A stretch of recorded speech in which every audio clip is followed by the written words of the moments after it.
Sir mayor Karachi Pakistan people party का पहली दफा है। एक बात नोट की है मैंने कि मेरे अक्सर प्रोग्राम के अंदर टाउन चेयरमैन 3-4 आ चुके हैं। टाउन चेयरमैन से जब इलाके की बात की जाए तो वो एक ही होना रोल होता है कि हमें फंड नहीं मिलता, हम किस तरीके से काम करें। बाकी जो मेन इदारे हैं सारे मेयर के पास हैं, बड़ी बड़ी गटर लाइनों के जो केएमसी के इदारा या फिर वाटर बोर्ड का इदारा, ये मेयर ने अपने हाथ में रखा है। अगर ये इदारे हमारे हाथ में होते तो हम बेहतर काम कर सकते थे। इस तासुर को कैसे लेते हैं? कि मैं खुद भी देखता हूँ ऐसी चीजें, और मुझे तो ये है कि मुझे नहीं पता कि आप किसको कोट करें, किस टाउन चेयरमैन का ना मैं पूछ रहा हूँ। मैं सबको बोल रहा हूँ, चाहे वो पीपल्स पार्टी का हो चाहे किसी भी जमात का हो, जिसको भी कोई ये नहीं बोल सकता कि हमारी रिकवरी कुछ नहीं है और हमें फंड नहीं मिलता। सिंध हुकूमत तमाम टाउन को उन बंदों के हिसाब से जितने उस टाउन में लोग रहते हैं, सिटीजन, शहरी, पीपल्स पार्टी के कारकुन नहीं, एमकेएम के कारकुन नहीं, किसी के कारकुन नहीं, बिला तफरीक जितने उस टाउन में लोग नफूस आबाद हैं, उनके हिसाब से उनको ओजीटी मिलती है। वो किसी की तो सबकी फिक्स है मेरे ख्याल में। हाँ, सबकी फिक्स है, लेकिन किसी की अलग है, किसी की 5 है, 50 मिलियन है, किसी की 100 मिलियन है, ऐसे डिपेंडिंग अपॉन देयर आबादी एंड रिकवरी, पॉपुलेशन और रिकवरी के हिसाब से। लेकिन जो मैंने सुना सर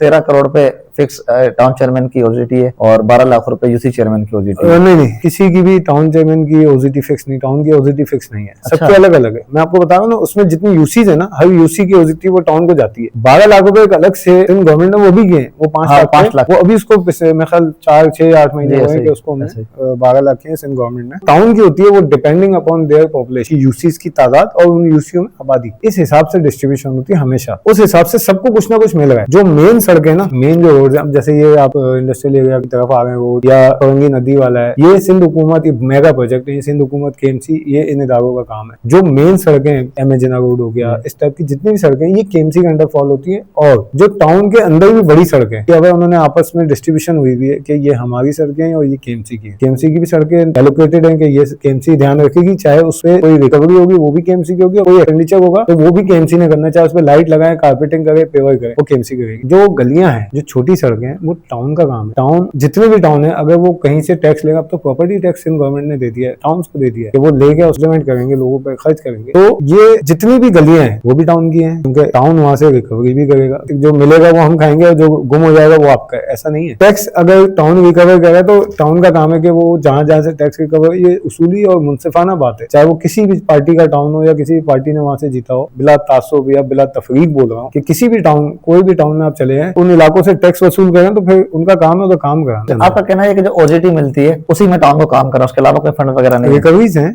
टैक्स है, एडवर्टाइजमेंट का टैक्स है, लैंड टैक्स है, लैंड के जो होते हैं टैक्सेस। अच्छा, उसके बाद ट्रेड लाइसेंस टाइप का भी कुछ है, मतलब वो बोर्ड जो लगता है, हर चीज का। देखिए, गवर्नमेंट टैक्स लेके सर्विसेज देती है ना, हम सर्विस प्रोवाइडर समझ लें, आवाम का खादिम होता है, जो नुमाइंदा होते हैं। यूसी चेयरमैन होते हैं, उनको 12 लाख मिलते हैं और वो उनका काम होता है कि उसमें से छोटी छोटी चीजें, जो छोटी मोटी चीजें को मैनेज करके उसको काम पे चलाएं। ऐसे ही ओजीटी फिक्स है, लेकिन हर टाउन की अलग फिक्स है।